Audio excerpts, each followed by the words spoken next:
બ્રહ્મા નારદને કહે છે, નારદ, જગત હિત માટે, લોક હિત માટે ભગવાન શિવજી અદ્ભુત લીલા કરે છે. જે લીલાનું કોઈ પાન કરે, કોઈ ગાયન કરે છે, શ્રવણ માત્ર ને શિવલોકમ વ્રજન ન રહે. જે કથાનું શ્રવણ કરવા માત્રથી મનુષ્ય સર્વ સુખને પ્રાપ્ત કરે છે. ગઈકાલે આપણે કથાનું શ્રવણ કરતા હતા કે ભગવાન શિવજીના પ્રથમ વિવાહ દક્ષ પુત્રી સતી સાથે થયા અને સુંદર ભગવાન શિવ અને સતી લીલાઓ કરી છે. સતીનો બીજો જન્મ નગાધેરાજ હિમાલય ત્યાં થયો. તેહી કારણ હિમગિરી ગૃહ જાય જન્મે પાર્વતી તનુ પાય. સુંદર સંકેત કર્યો છે તુલસીએ. તેહી કારણ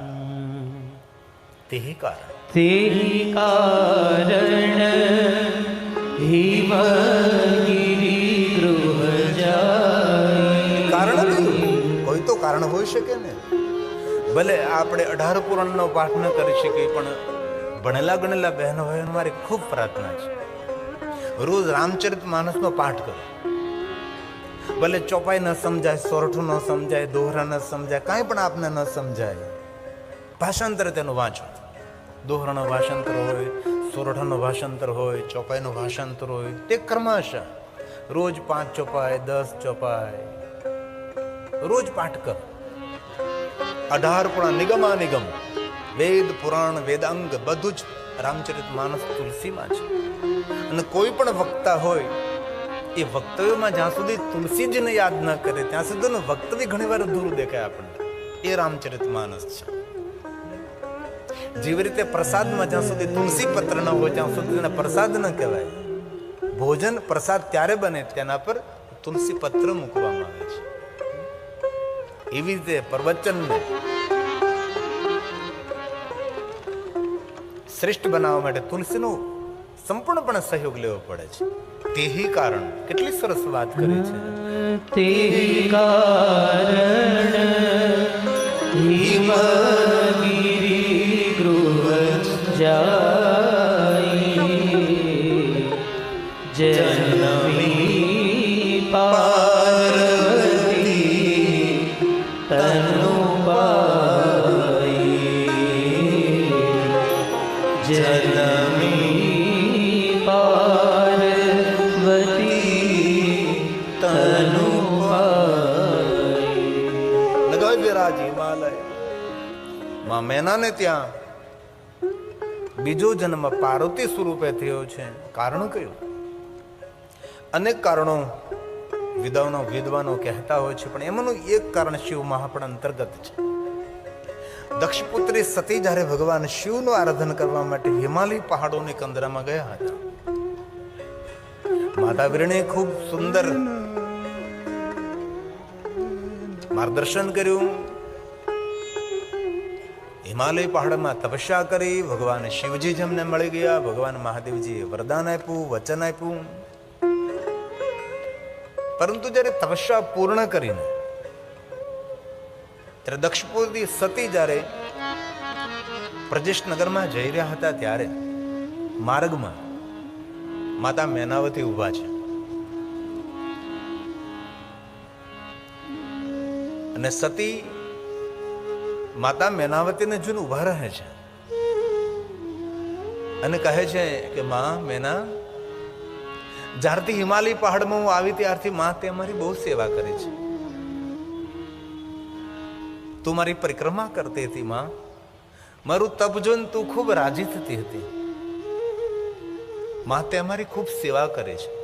ભલે આપણે તપ ન કરી શકીએ, પણ કોઈ તપ કરતો હોય તેને સહયોગ કરીએ.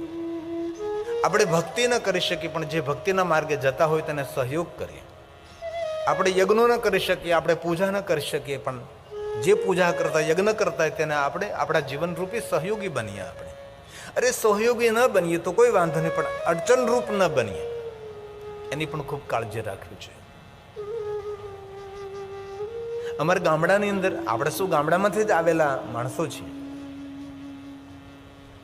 જંગલમાં મારું શિવાલય, ઘણા અમારા આજુબાજુમાં પટેલોની વાડી, પોતાની વાડીઓથી ફૂલ લેતા આવે પોતાની વાડીએથી બિલો પત્ર લેતા આવે અને બહુ નમ્રતાથી કહે કે અમે તો ખેતી કરીએ, પૂજા કરવાનો એટલો બધો સમય ન હોય અમારી પાસે, પણ અમારા વતી ભગવાનને ફૂલ ચડાવજો, અમારા વતી ભગવાનને બિલો પત્ર ચડાવજો.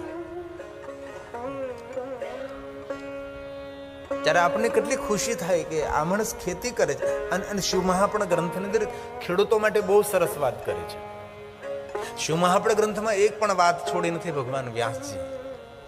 કોઈ પણ ખેડૂત, ખેતી કરતો ખેડૂત, ખેતરમાં ખેડ કરતો ખેડૂત, કોઈ યજ્ઞ ન કરે, કોઈ પૂજા ન કરે, કોઈ તીર્થ યાત્રા ન કરે, સેવા પણ ન કરે, જે ખેડૂત પોતાના ખેતરમાં અન્ન ઉપાર્જન કરે છે અને એ અન્ન જગતના ભરણ પોષણ માટે અર્પણ કરે છે, એ ખેડૂત તીર્થયાત્રા, પૂજા અર્ચન અને દુનિયાના દરેક યજ્ઞો કરવાનું પુણ્ય ખેડ કરવાથી ને ખેતી કરવા માત્રથી પ્રાપ્ત થાય છે. એ શિવ મહાપણ ગ્રંથનું કહેવું છે. ખેડૂતનો યજ્ઞકુંડ અગ્નિ પ્રજ્વલિત નથી. ખેડૂતનો યજ્ઞકુંડ એનું ખેતર છે. ખેતર એનો અગ્નિકુંડ છે. એ જે ખેડ કરે છે ને ખેતી કરે છે એ જ એના માટે મોટી સેવા છે. એ જો અન્ન ઉપાર્જન ન કરે તો આ જગતનું ભરણ પોષણ કેમ થઈ શકે છે? તેથી આપણો દેશ કૃષિ અને ઋષિનો દેશ છે. આપણા ધર્મગ્રંથો ઋષિઓની પરંપરા છે અને કૃષિને વરેલો દેશ, ખેતીને વરેલો દેશ ભારત દેશ ખેતી પ્રધાન છે. તે ઋષિની વિચારધારાથી ધરાવતો અને કિસાનોથી શણગારેલો દેશ એ ભારત દેશ છે. ભારત દેશની મહિમા છે, આ ભારત દેશની ગરિમા છે. આખા વિશ્વમાં ભારત દેશનો મહિમા ગમાય. ભારત દેશ તો કોઈ નાનો દેશ છે અને પોણો દેશ તો સમુદ્રમાં લટકતો દેશ છે આપણો. છતાં પણ આ દેશ આખા વિશ્વની અંદર ખૂબ પ્રસિદ્ધિને પ્રાપ્ત થાય છે. અને અત્યારે તો વધારે દિન પ્રતિદિન આપણા દેશની પ્રસિદ્ધિ વધી રહી છે. અન્ન ઉપાર્જન કરવું એ મોટી સેવા છે. પણ ક્યારેય કોઈ આવા સત્કર્મો આપણે કરી ન શકીએ, પણ જે સત્કર્મ કરતા હોય તેને સહયોગી બનવું, તેને સહાય કરવી. અને કોઈનું તપ, કોઈની સાધના, કોઈના અનુષ્ઠાન, ઉપાસના જોઈને પ્રસન્નતા વ્યક્ત કરેલી એ પણ એક પુણ્ય છે. તેથી માતા સતી કહે છે મેનાવતીને કે મેનાવતી, જ્યારથી હું હિમાલય પહાડમાં તપ કરવા આવી ત્યારથી માં મારા તપને જોઈને તો ખૂબ રાજી થતી હતી, મને ફળ લાવી આપતી હતી. માં તો મારી સેવા કરતી હતી, મારી પરિક્રમા કરતી હતી. રોજ હું જોતી હતી કે માં ઇર્દ ગિર્દ આજુબાજુમાં તું ફરતી રહે છે, મારું ધ્યાન રાખતી હતી. પણ હે માં મેના, આજે મારું તપ પૂર્ણ થયું છે. મને ભગવાન મહાદેવ મળ્યા. માં મેનાવતી રડી પડે છે. સતીએ ખૂબ પ્રશંસા કરી છે. માં તે અમારી બહુ સેવા કરી છે. અને ખૂબ યાદ રાખવું, થોડુંક પણ આપણું કોઈ કામ કરે ને, થોડા આપણને કોઈ સહયોગી બને ને, તેનો આભાર ભૂલવું નહીં. તેને ખૂબ આભાર વ્યક્ત કરો. ભાઈ આપનો ખૂબ ખૂબ આભાર. થોડી પણ આપણને કોઈ સેવા કરે. અરે કોઈ સોસાયટીમાં જતા હોય ને આપણને કોઈનું ઘર બતાવે તો પણ તેને ભાઈ ખૂબ ખૂબ આભાર હો, તેમને ઘર બતાવ્યું. પણ સૌરાષ્ટ્રમાં ઘણીવાર આ વસ્તુને આપણે ઉણપ જોઈએ છીએ. આપણા સૌરાષ્ટ્રના માણસોમાં ઘણીવાર આ ખૂટે છે. બીજાનો આભાર માનવો, બીજાને ધન્યવાદ આપવા, સામા માણસની ખૂબ પ્રશંસા કરવી એ બહુ સદગુણ છે. અને સારા માણસોને હંમેશા બિરદાવો. સમાજમાં હોય, ગામમાં હોય, એક વસ્તુ મને ચંદુભાઈની બહુ જ ગમી. ગામનો વાલ્મીકી સમાજ હોય કે ગામનો દેવી પૂજકો હોય, એને સૌને બિરદાવે. કોઈને કોઈ રીતે તેની પ્રશંસા કરે છે. આ અમારા ગામની સેવા કરે છે, આ ગામમાં અમારું કામ કરે છે, આ કામ કરે, આ કામ કરે છે. ગામના નાનામાં નાના માણસને સન્માનિત કરવું એનાથી મોટો સદગુણ કયો હોઈ શકે છે? આ શ્રેષ્ઠ સદગુણ છે.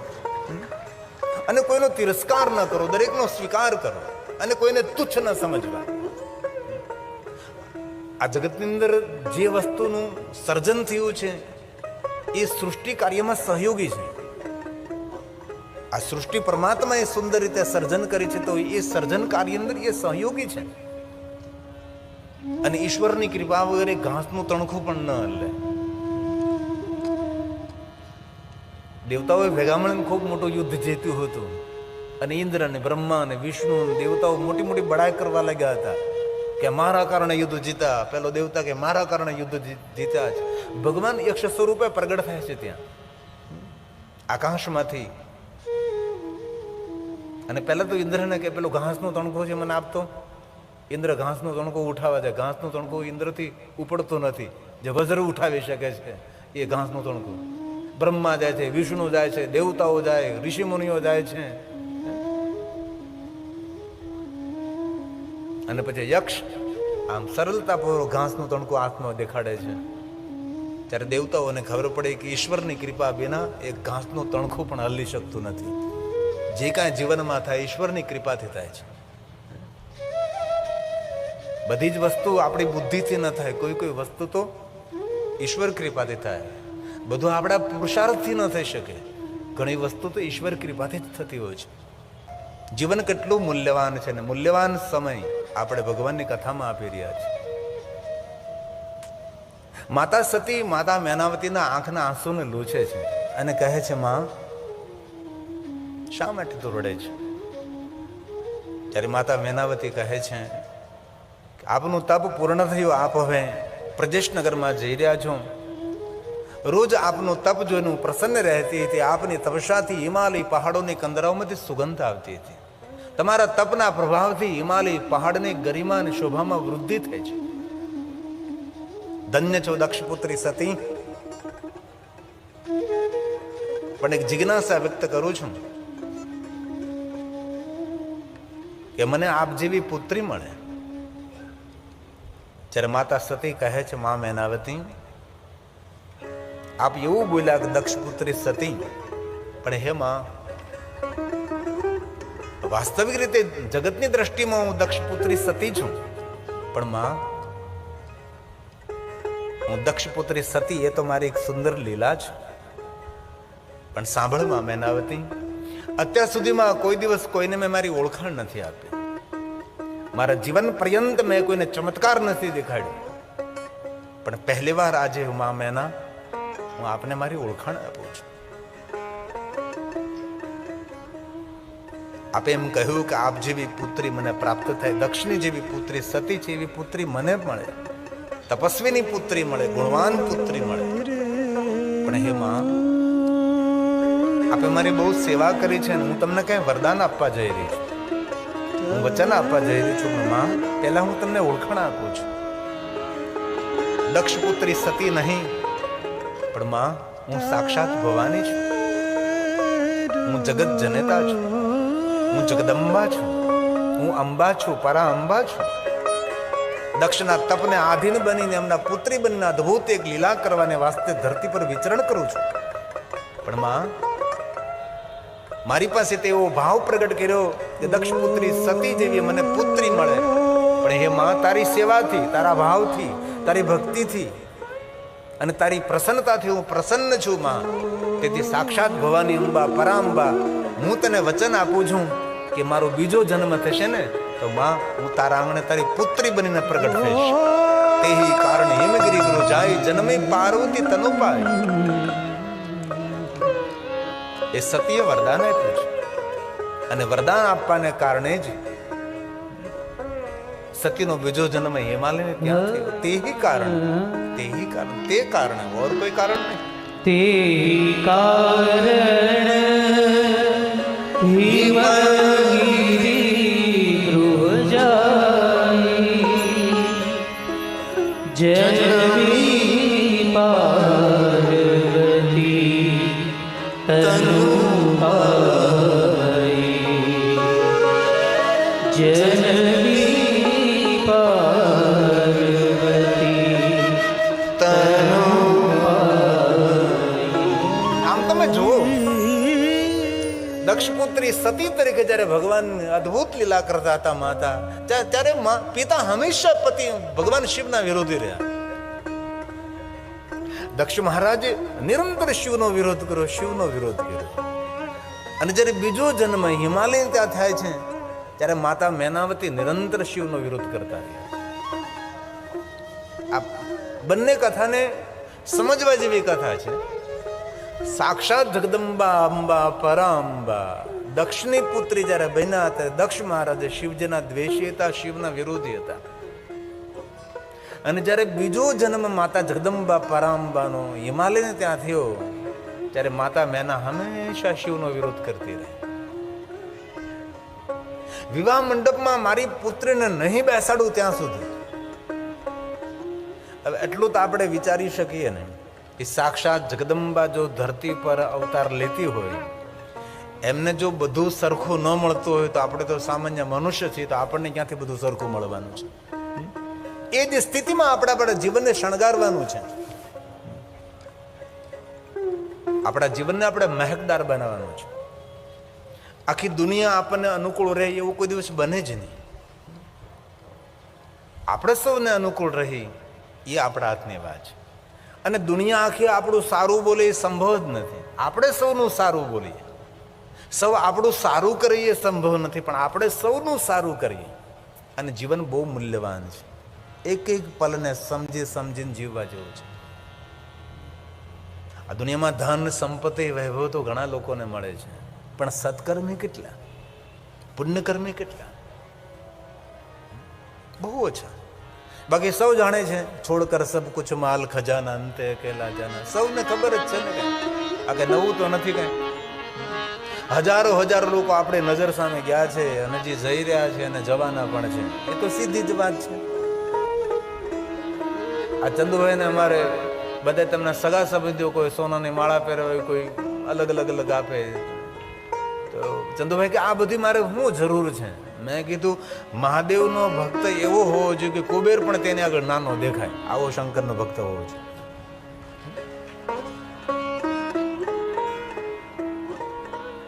સૌને ખબર છે. ભાગ્ય જ માણસો સતર્ક બનતા હોય કે જેટલો અવસર મળે એટલો કોઈને કોઈ રીતે સત્કર્મમાં લાભ લે. એટલે કથા આયોજન કરી શકું. કથા આયોજન થયું એટલે થોડીક સેવા કરીએ. આપણે સૌરાષ્ટ્રના ગામડાઓમાં કથા હોય ને ત્યારે સૌ લોકો સામેથી આવે કે અમને કોઈ સેવા કાર્ય સોંપજો, અમને કોઈ સેવા કાર્ય સોંપજો. અમારી ગામડાની બહેનો એમ કે અમને બીજું કોઈ સેવા ન સોંપો, અમે કથા મંડપ આખો સુંદર સાફ સફ રાખશું. સ્પેશિયલ સાફ સફ વાળા માણસો ન રાખવા પડે, અમે સ્ટેજને બરાબર રાખશું. અરે મેં જોયું છે પતરાવળી સાફ કરવા માટે, થાળીઓ સાફ કરવા, નાની સેવા સ્વીકારે. આવી મોટી કથાનું આયોજન ન કરી શકે, પણ આવી કથાઓમાં નાનકડી સેવા આપણે કરી લઈએ તો પણ કથાનું પુણ્ય આપણને પ્રાપ્ત થાય છે. બાકી આ વસ્તુ સૌને ખબર છે કે છોડકર સબ કુછ માલ ખજાના અંતે અકેલા જાના. આપણને સૌને ખબર છે. એકદમ સીધી નવી તો વાત નથી કઈ, આપણે સૌ જાણીએ છીએ.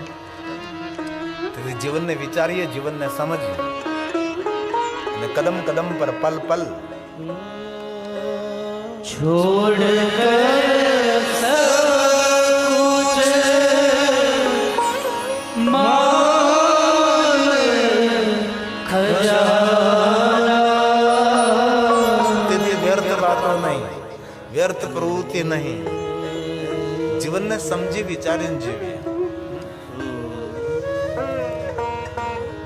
જીવનને ગંભીરતાથી જીવીએ. જો કે તમે શું તો સત્સંગી છો, ડાયા માણસો છો. બાકી ઘણા માણસો ઉપર આપણે જોઈએ તો જીવનની કોઈ ગંભીરતા જ નથી હોતી. જીવનને ગંભીરતાથી સમજવું જોઈએ છે. બહુ સુંદર પંક્તિ છે, આ વર્ષોથી હું ગાઉં છું. छोड़ कर सब कुछ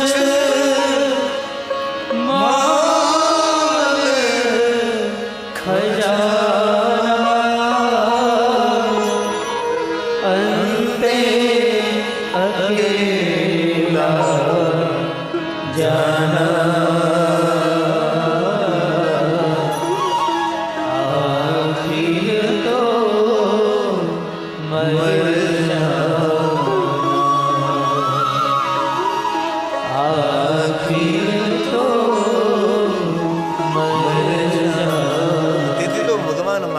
પોતાના અંગો પર ભસ્મ લગાવે છે.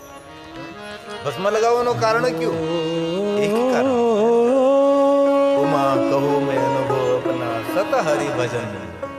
મારો અનુભવ છે ઉમા. કેવો અનુભવ છે? જીવનમાં સત્ય હરિનું ભજન છે. બાકી તો આ જગત એક સપના સમાન છે. જેમ આંખ બંધ હોય ને સપના આવે, સપના સાચું લાગે. સપનામાં નિંદ્રામાંથી આંખ ખુલી જાય, સપનાને જૂઠું માને. એવી જ રીતે સંસારમાં જેની આંખો ખુલી જાય છે તેને સંસાર પણ જૂઠો લાગે છે. અને આપણા માટે તો કેટલું કપરું, સંસારમાં રહી અને આપણે સત્કાર્યો કરવાના, સત પ્રવૃત્તિ કરવી છે. ધન્ય હો સંન્યાસાશ્રમો ને ધન્ય હો ગ્રસ્તાશ્રમો. ગ્રસ્તાશ્રમમાં રહી વ્યવહારને સૌને સંભાળતા સંભાળતા ઈશ્વરનું ભજન કરવું એ કોઈ સહેલી વાત તો નથી. સત્કાર્યો કરવા સહેલી વાત નથી. ઘણા ઘણા માણસોને મેં જોયા છે, દાન કરવું હોય તો પણ દીકરાથી ડરતા હોય, ભાઈઓથી ડરતા હોય, તેના કુટુંબ પરિવારથી ડરતા હોય છે. કરવું છે પણ તેનું મન અચકાતું હોય છે. મારો દીકરો શું બોલશે, મારી પુત્ર વધુ શું બોલશે. એક સુંદર એક ખાનગી વાત તમને કરું. મારા જીવનની અંગત વાત છે ને તમે તો સૌ અંગત માણસો એટલે તમને કહી શકાય. મેં જોયું છે જ્યારે હું 7મું 8મું ભણતો, અમે લોકો તો 10નામ ગોસ્વામી, એમાં ક્યાં અમને કોઈ શરમ આવવાની હતી. બોગરોલીનું લોટ માગવા જતો હતો ત્યારે ઘણા ઘરે હું જતો હતો. ત્યારે ઘણી પુત્ર વધુ સંસ્કાર લઈને આવી હોય છે ત્યારે એમ કહે કે મહારાજ જ કહે ને ગામડામાં, બીજું શું કે, મહારાજ મારી સાસુ ઘરે નથી આજ, લાવો તમારું બોગરું લાવો. એ પુત્ર વધુ લોટનું આખું બોગરું ભરી દે, તમારા ગામમાં જવું ન પડે, જાઓ ઘરે વ્યા જાઓ. ત્યારે એમ થાય કે ધન્ય છે પુત્ર વધુ નહીં, ધન્ય છે તેના માતા પિતા. પુત્ર વધુને દાન કરવું છે પણ સાસુનો ડર લાગે છે. કારણ કે સાસુ એવી માથાની ફર હોય, આંગણે સાધુ બ્રાહ્મણને તો નહીં પણ આંગણે કૂતરાને ન આવવા દે. કૂતરાને એક નાખે તો કૂતરીની કડ ધપી નાખે. આવા માણસોને મેં જોયા છે, અનુભવ્યા છે. અને ઘણાને ડેલીએ લોટ માગવા જઈએ, એક જ વસ્તુ સાંભળવા મળે, હાથ હારા નથી એટલે લોટ નહીં આપીએ. એમ આપણે તો કાઠિયાવાડ સૌરાષ્ટ્રના એટલે આપણને આ બધો અનુભવ હોય. હાથ હારા, મહારાજ હાથ નથી હારા. અને જેને જેને મને કહ્યું છે ને હાથ નથી હારા, એના છોકરા અત્યારે હારા નથી. મારા જીવનનો અનુભવ છે. અને જેને જેને પ્રેમપૂર્વક લોટની છપટી આપી છે એને જોઉં છું હું, કોઈ સુરતમાં, કોઈ અમદાવાદમાં, કોઈ વડોદરામાં, જાહો જલાલતી જીવે છે. જેને જેને લોટની છપટી આપી છે. કારણ કે હું દરેક પાસામાંથી પસાર થયેલો માણસ છું. કારણ કે હું રાજમહેલમાંથી નથી આવતો, હું જંગલમાંથી અને જંગલના ઝૂંપડામાંથી આવું છું. કેટલા અનુભવનો ખજાનો મારી પાસે છે, એનું મને ગૌરવ છે. રવિન્દ્ર ટાગોર કહે કે જેને ગરીબાઈ નથી જોઈ ને તેને ભગવાનને પણ નથી જોયા. જેને ગરીબાઈ નથી જોઈ તેને ભગવાનને પણ નથી જોયા. અમીરી જોઈ છે તેમથી ભગવાન દૂર છે. અને નિર્ધનતા એ પણ પરમાત્માનો એક વારસો હોઈ શકે છે. ભગવાન શંકરજી ઉમાને કહે છે, મારો અનુભવ છે, ઉમા કહું મેં.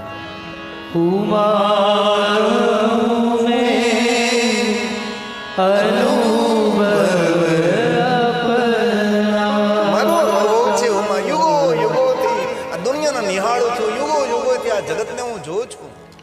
ભગવાન સ્વયં શિવ બોલ્યા છે, રામચરિત માનસની તુલસીનો પ્રસાદ છે.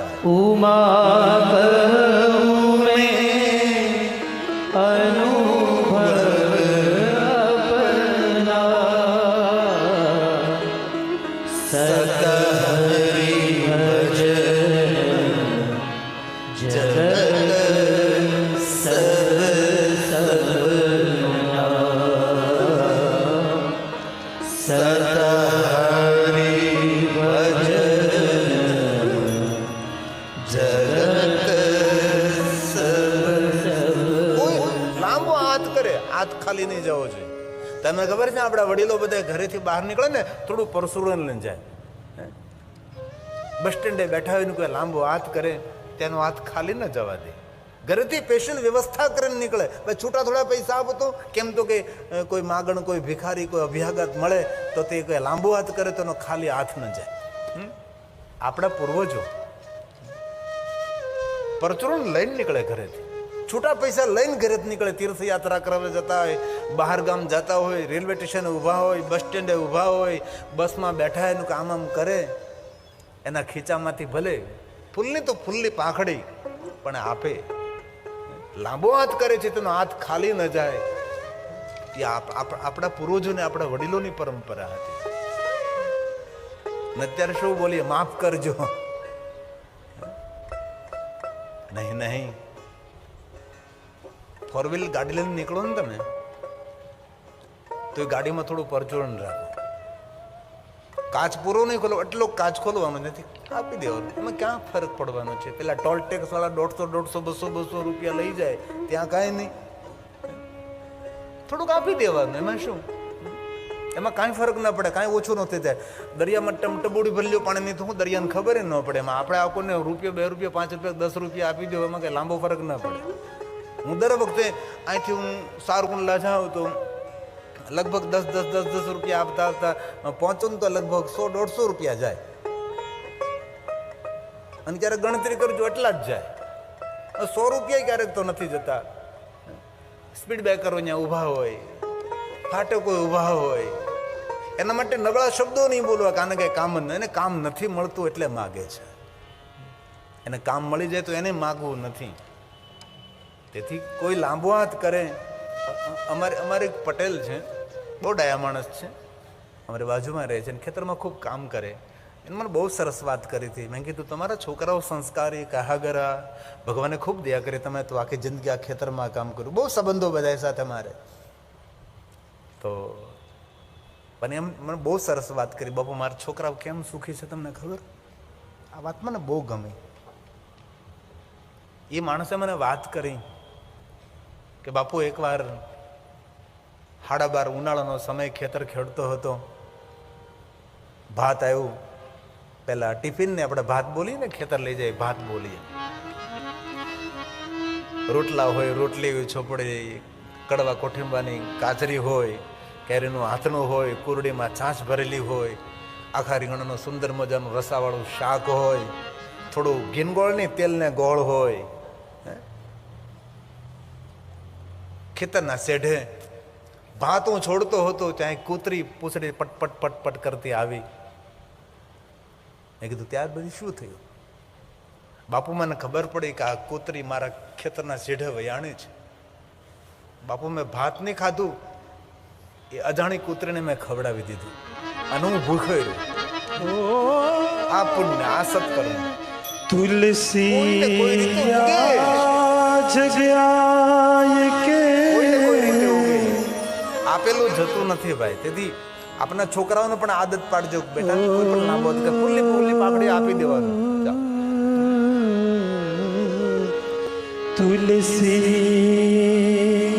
તુલસી જગ્યાએ કે 5 રતન पंचरतन संत मिलन और हरि भजन, दया दान उपकार, दया दान उपकार.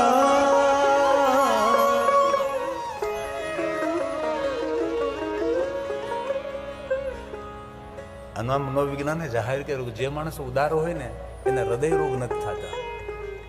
જે માણસો કંજૂસ હોય ને તેને હૃદય રોગ બહુ થાય છે. એટલે કંજૂસ છે ને દૂર ફેંકી દેવી, એમાં કાંઈ ફરક ના પડે જીવનમાં. થોડું ઘણું કોઈને આપી દઈ, થઈ જાય. આજ સતી કહે છે, માં મેના આપની સેવાથી બહુ છું પ્રભાવિત છું, પ્રસન્ન છું. અને સેવા જીવનનું અમૃત પણ છે. તેથી જીવનને ખૂબ ગંભીરતાથી જીવીએ. બાકી તો આંખ બંધ થતા આપણને સૌને ખબર છે, આ કે નવી વાત તો છે જ નહીં. જિંદગી આખી મહેનત કરી હોય, કેટલું કેટલું ભેગું કર્યું હોય, એકદમ સીધી એક પલમાં બધું છૂટી જાય છે. છોકરા ડાયા હોય તો માતા પિતાની પાછળ સારા સત્કર્મો કરે, સદકાર્ય કરે, દાન કરે, બહુ કોઈ બધું સારું કરે, પણ છોકરાઓ સંસ્કારી હોય તો. તેથી જીવંત થોડું ઘણું આપણા માટે આપણે કરી લઈએ, બાકી તો છોડ કર સબ કુછ. કોઈ નહીં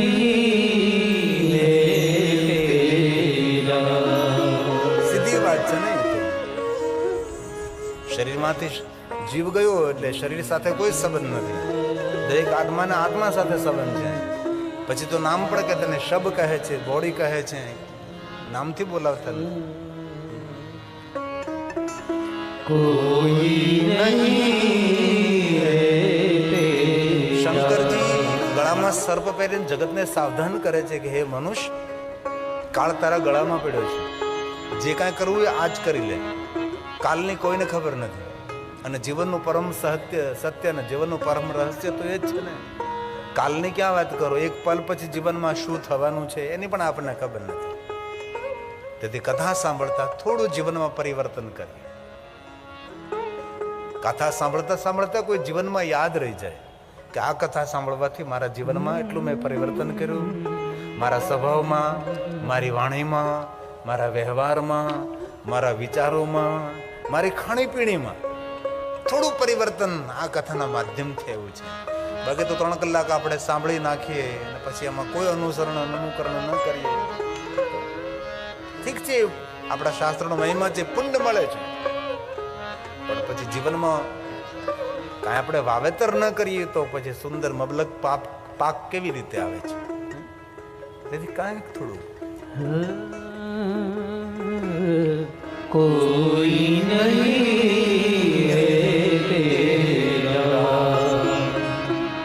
मान लेके ना मेरा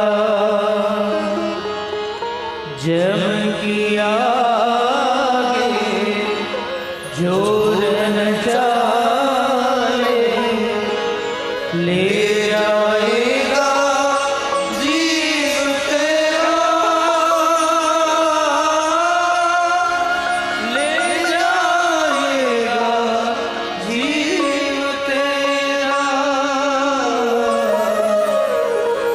मैं कुछ पाया साथ न आया मैं कुछ पाया साथ न आया